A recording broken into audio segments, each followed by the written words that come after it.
There's a number of matters I wanted to raise in my private member's statement. There's a matter that I just can't let go.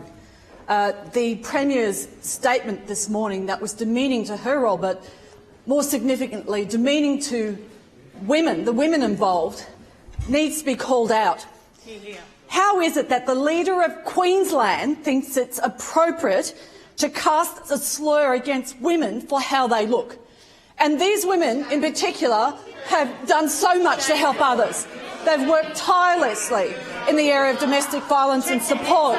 Order, members. It is a disgrace of the Premier.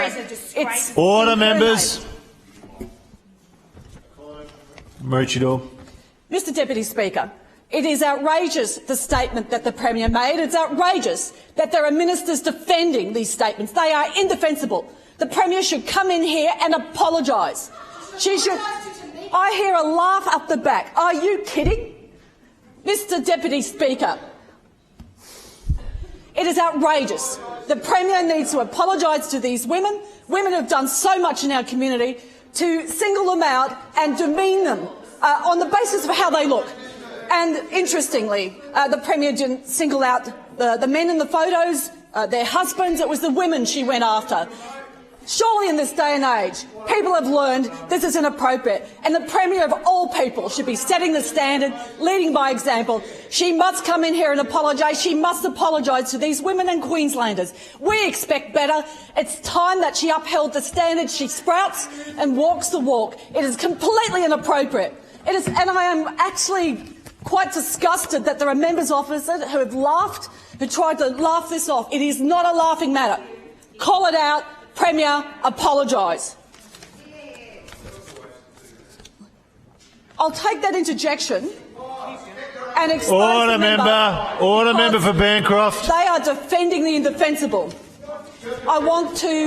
Pause the clock. Member for Bancroft, you're warned. I call the member from Maroochydore. The issue I wanted to raise in this House today was in regard to the housing crisis. And this morning we heard the Housing Minister try to blame 7 years ago on policy settings and said nothing about what she was going to do to fix this right here and now and today.